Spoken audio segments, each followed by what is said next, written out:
Okay, Minister, I'll kick off and just say, no problem. I'll kick off and just say you're very welcome, Minister, and I also want to particularly welcome John O'Connor from the Housing Agency, and I also want to acknowledge at the very outset the work of Caroline Timmins, very, very able person in your department who has aided and assisted and supported the Joint Oireachtas Committee on Housing, Planning and Heritage in relation to the complexities of this issue, and indeed all of your staff. So I want to set that at the outset. I also want to welcome the homeowners affected by this issue in Donegal, Mayo, Clare, Limerick and other counties who I've no doubt are tuned into this debate. In preparation for today, I took a look at the Dáil records, and I particularly want to reference Wednesday in July the 6th, and the debate was, to say the least, characterised by bitter recrimination and led, of course, to the resignation, as we now know, of Fine Gael TD and former Minister for Donegal, Joe McHugh. And I want to take this opportunity to thank Joe for his work in this difficult issue. This is a difficult issue that has crossed political boundaries, that has divided so many families, and that's a terrible shame. And that hasn't always, it's happened on other occasions in our past and in our history, but we've got to move on. And we want to get people back into homes that are appropriate for them in terms of size and that are safe and sustainable. So a number of amendments were ruled out because of the Exchequer, similar issues around extra cost to the Exchequer. And I quite frankly don't know the ins and outs of that. But if it happens in this, I want to put a marker down. If it happens in this event in the Shannon, I certainly will be challenging it. I'm not too sure how many amendments are going to come in. I think people are going to be focused about their amendments. Minister, I don't believe we're going to have a lot of amendments, but I think we're going to have ones that are substantive and have to be teased out.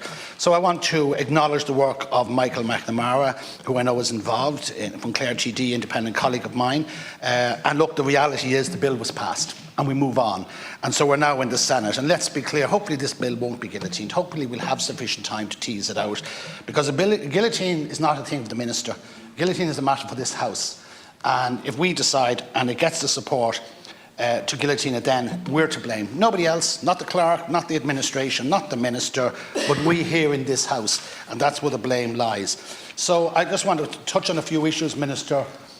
The Micro Action Group say the bill before the Dáil is not fit for purpose. It does not give homeowners 100% redress. You've dealt with issues there, and I'm enlightened by what you've had to say. So there are particular concerns.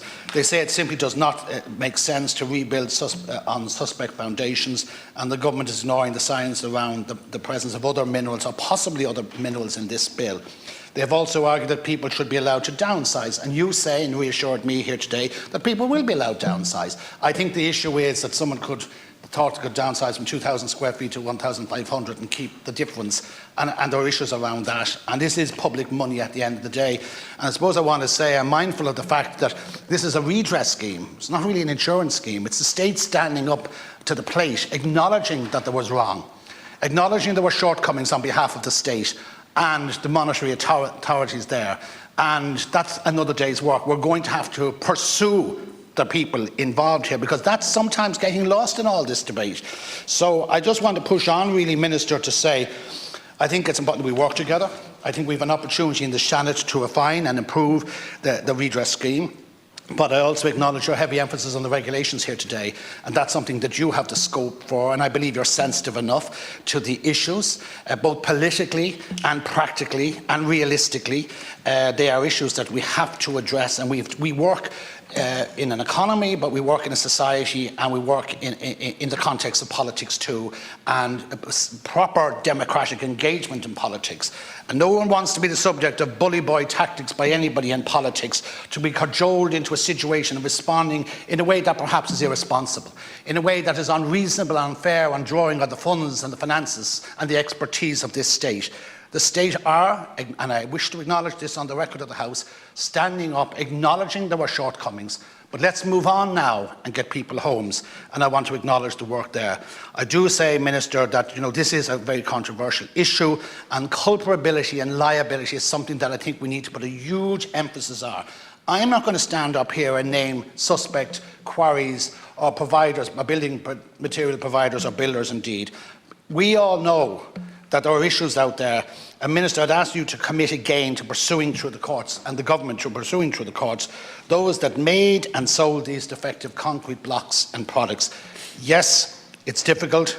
Yes, there are issues. I understand the concerns in terms of the action groups, in terms of the damage threshold to eligibility for the grants, the shortfall of the mediation costs, the lack of a full financial downsizing option to rebuild a smaller home, and you've explained and touched on that here today. I think it's important that the public that we are with and we're not tone deaf to the impact of this scandal. The public themselves who are affected by this are no fools. They know where the blame lies. They know the political games that have been played out by some. They will, in the end of the day, decipher the detail of all the promises and ultimately make their own call and act accordingly. That's an important point, I think. I just want to touch on a few points, Minister, in the 2 minutes that I have. And it is areas that perhaps haven't altogether been touched. And again, this is from a circular that Caroline Timmins and your staff circulated, and I found it very, very helpful. And just they listed out a number of items. But, you know, the pathway for other counties, you've touched on that, you might touch on it again. The independence appeals process will be appointed fully independent, and I think that's important, and we need that reassurance when it's going to happen. I know there are timelines involved. I know there's a process to be followed. The issue of the excluded properties, well, clearly we've got to get one principal home for everyone dealt with, but that is an issue of concern. The wrongdoing, the public accountability, the public inquiry, they are issues that the public at large affected by this absolute scandal want to know something about. Also, the issue of supporting the vulnerable householders. There are people that are broken, mentally, physically, financially, and we need to support them. And we need to put in place packages of support. They are devastated.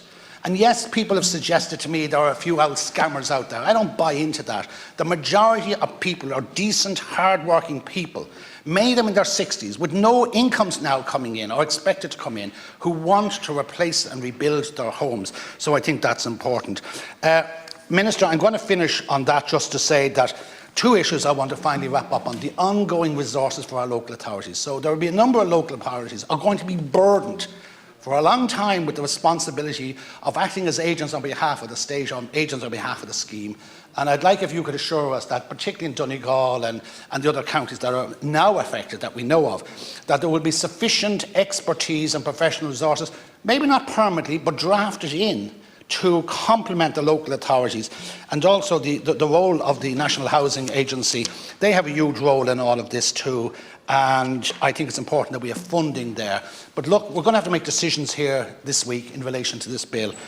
On the whole, my gut feeling is it's worthy of support. It's a difficult one.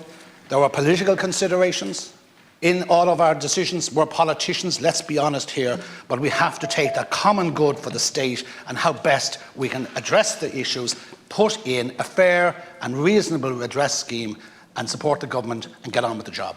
Thank you, Senator Boyhan.